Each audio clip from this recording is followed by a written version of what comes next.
Has your sleep felt off lately? You have trouble falling asleep, waking unrefreshed, or just not feeling like you're actually recovering?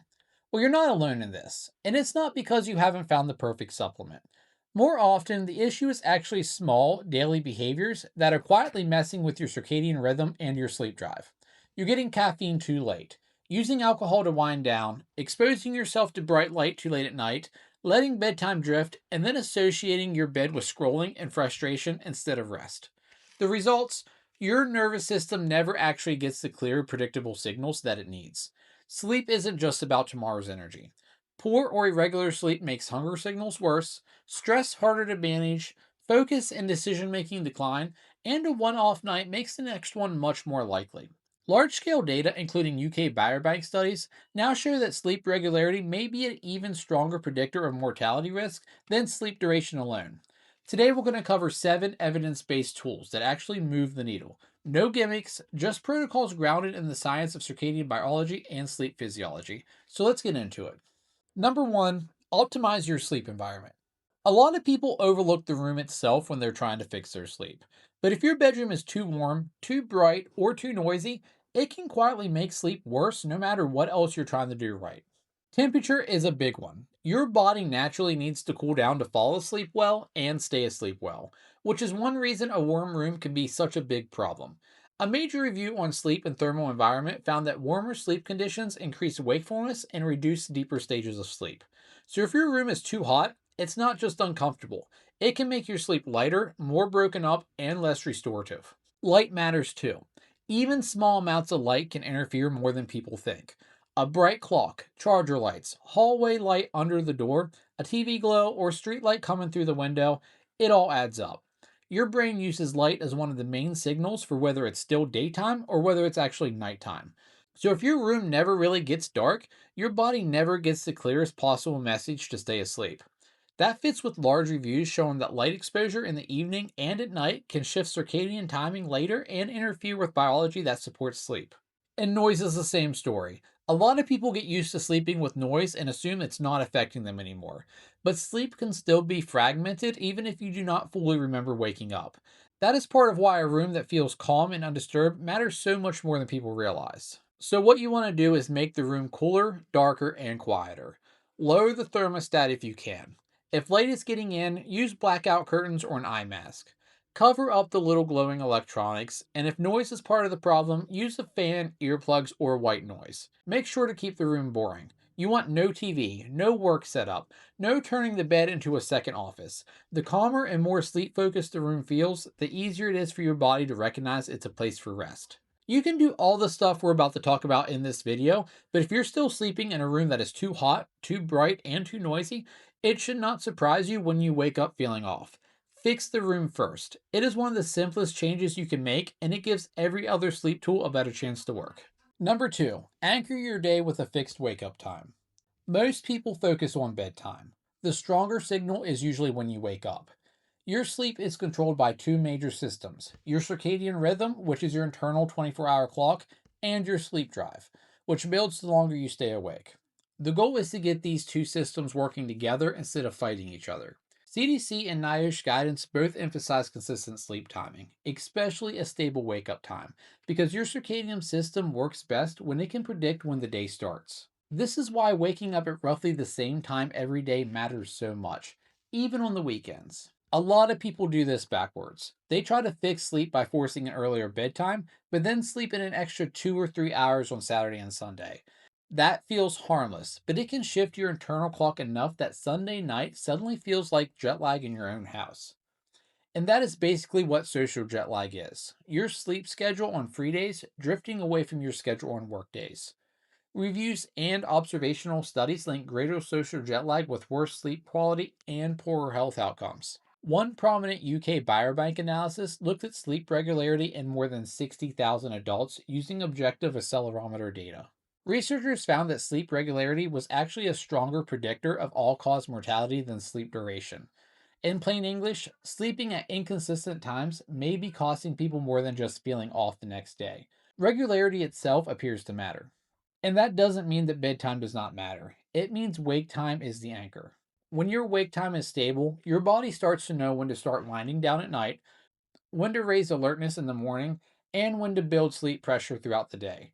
When your wake up time is all over the place, those signals get blurry. Then people say, I don't know why my sleep is weird lately, while waking up at 6 a.m. on one day, 8:30 the next, and 10 on Sundays.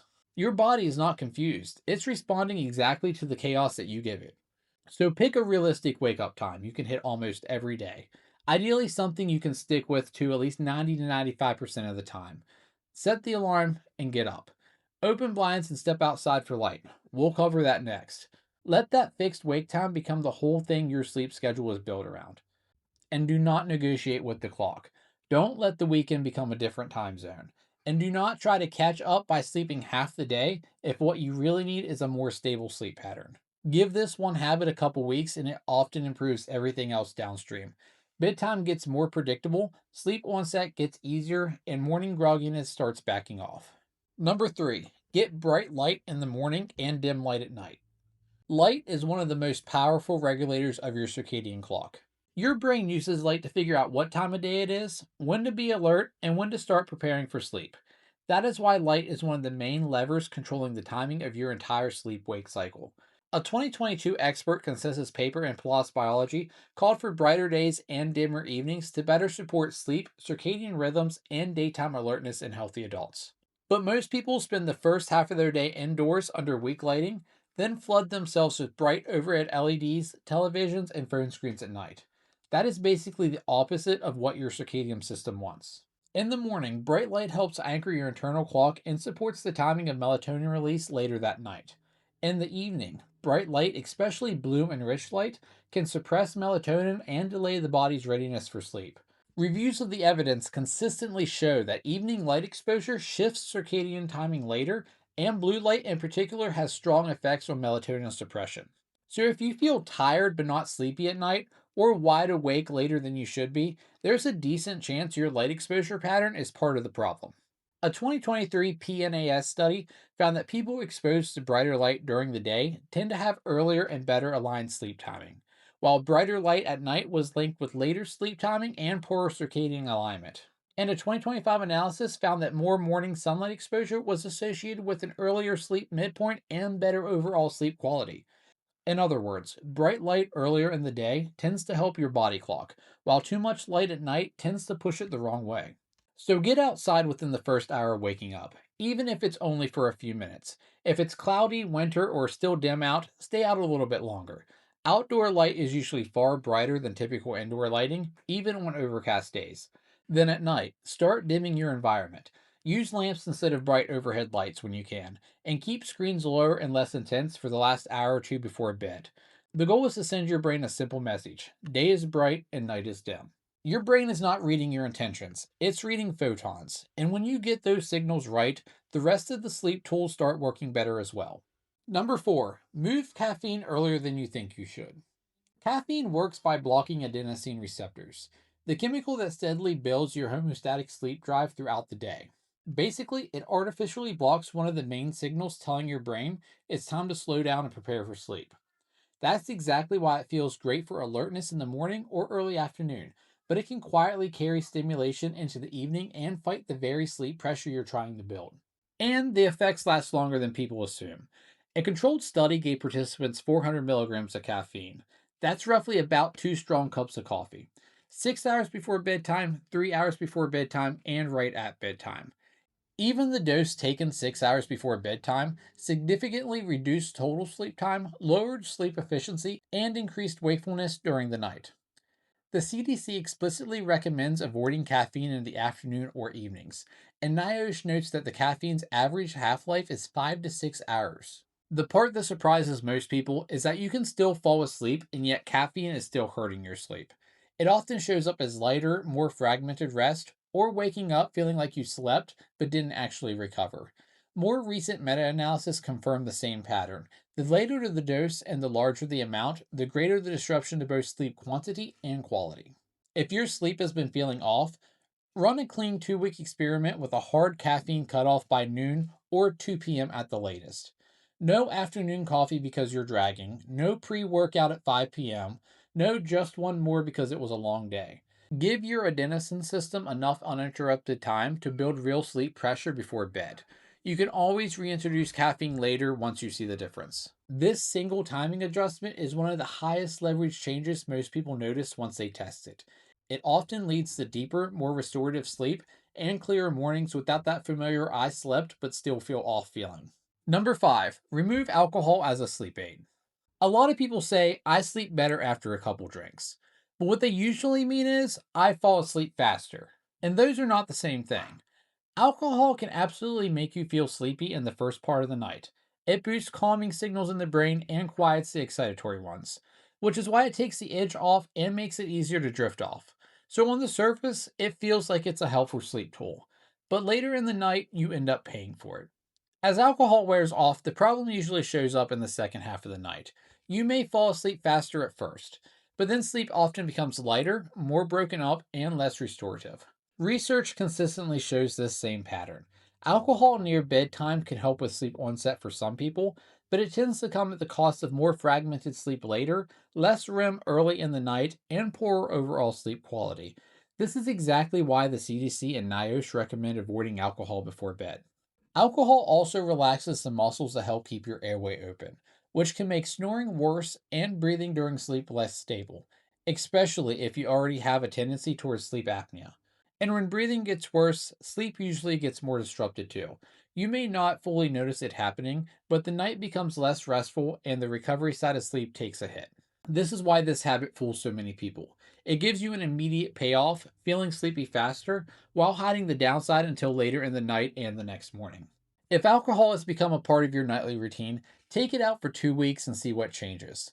That gives you a clean read on whether it has actually been helping your sleep or just making the first part of the night feel easier while the rest gets worse. Sedation is not the same as quality sleep. Your body knows the difference, even if your brain tries to argue otherwise. And for a lot of people, removing alcohol from the evening is one of the fastest ways to get more continuous, restorative sleep and feel clearer headed in the morning. Number 6, build a 20 to 30-minute wind down routine and eliminate screens. Your brain needs a clear transition between the stimulation of the day and the stillness that sleep requires. Most people do not really wind down. They just stay mentally switched on until the moment they try to fall asleep. That is a big problem of why so many people feel tired but not sleepy. Their body is exhausted, but their brain is still switched on. CDC guidance specifically recommends turning off electronic devices at least 30 minutes before bedtime. And broader sleep research keeps finding the same general pattern. Screen use around bedtime is associated with later bedtimes, poorer sleep quality, and more trouble falling asleep. And screens are a problem for more than one reason. The light itself can delay melatonin and push sleep later, but just as important, screens keep the brain switched on. They add stimulation, novelty, and emotional activation at the exact time you're trying to power down.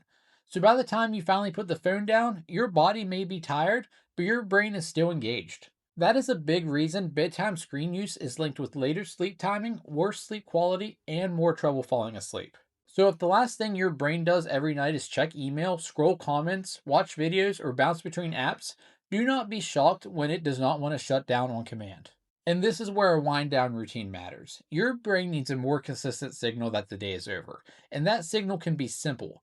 Dim the lights, brush your teeth, put the phone away, maybe stretch for a few minutes, take a warm shower, or read something that does not wake your brain back up. The exact steps are not the important part. What matters is doing roughly the same few things in the same order so your body starts to recognize this is the part of the day where we slow down and get ready for sleep. What you're really doing is just giving your brain and body a chance to settle before bed. Most people stay mentally switched on right up until the moment they try to sleep and then expect to fall asleep instantly. A wind down routine gives you a more natural transition into rest. So create a simple 20 to 30-minute wind down routine and keep it consistent. Turn off or put away screens. Dim the lights. Do the same few calming steps roughly in the same order every night. You want to teach your system that the day is winding down and it's time for sleep.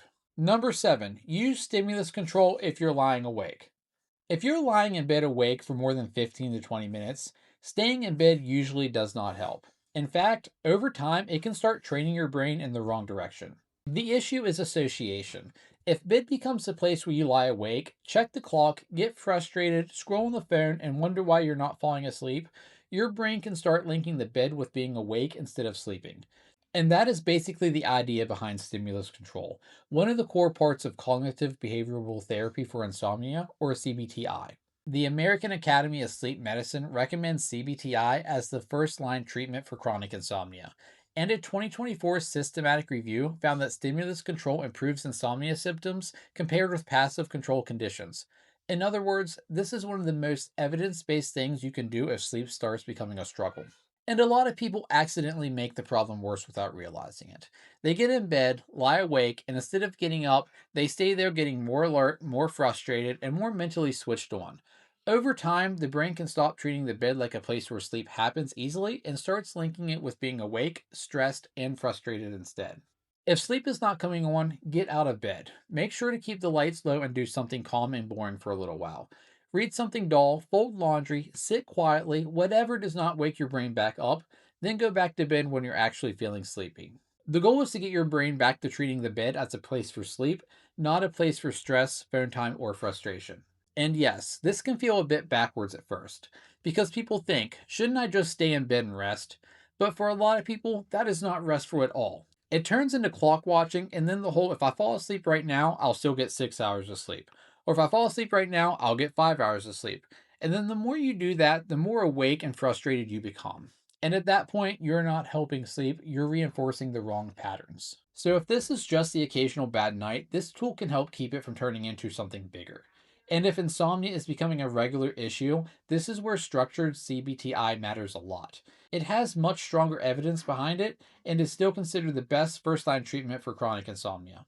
And a bonus tool, get movement during the day. Humans were not built to sit under artificial light for 14 hours, barely move, and then expect deep restorative sleep at night. Our bodies evolved with daytime activity as one of the key signals that helps regulate the circadian rhythm and build healthy sleep pressure. When that signal is missing, you will find sleep harder to come by, even if you have everything else in place. And the research supports this clearly. A 2021 systematic review and meta analysis of randomized controlled trials found that regular sleep exercise improves overall sleep quality, reduces insomnia symptoms, and shortens the time it takes to fall asleep in adults across different age groups. And other large reviews show similar benefits. Consistent movement tends to increase total sleep time, deepen slow wave sleep, and make people feel more refreshed in the morning. All you need to do is add some form of movement most days. Go for a walk, lift weights, do zone 2 cardio, garden, play with the kids, whatever fits in your life. Even 20 to 30 minutes counts. Pair it with the morning light exposure we talked about earlier, and you're giving your circadian system the full set of natural daytime cues it's wired to respond to. For a lot of people, this one addition makes sleep onset feel easier and mornings feel noticeably clearer without needing anything extreme. So there you have it, 7 solid evidence based tools plus one bonus that ties it all together. These are the things that give your body the clear, predictable signals it's been waiting for to sleep better. So here's a quick recap. Make your bedroom cool, dark, quiet, and boring. Lock in a fixed wake up time every day, even on the weekends. Get bright light in the morning and keep things dim at night. Cut caffeine off earlier than feels fair. Aim for noon or 2 p.m. max. Stop using alcohol as your wind down crutch. Build a simple, consistent 20 to 30 minute wind down routine and ditch the screens. If you're laying awake too long, get up. Don't stay there fighting it. And move your body during the day. Walk, lift, whatever feels good. None of this is complicated or trendy. It's just the stuff that keeps showing up in the research as what actually works for most people. And if you put all of this in place for a few weeks and your sleep still feels really rough, especially if you're snoring, waking up gasping, or dragging throughout the day no matter how long you're in bed, please go get checked out. That could be sleep apnea, chronic insomnia, or something else that needs real medical attention, not just better habits. But for most of us, the biggest shift comes from something way less exciting. Finally, giving your nervous system a routine it can trust instead of one that's quietly working against it every night. So pick one or two of these tools to try this week and drop a comment below letting me know which one you're starting with or which one already helped if you tried it. If you want to live longer and feel better doing it, follow for more.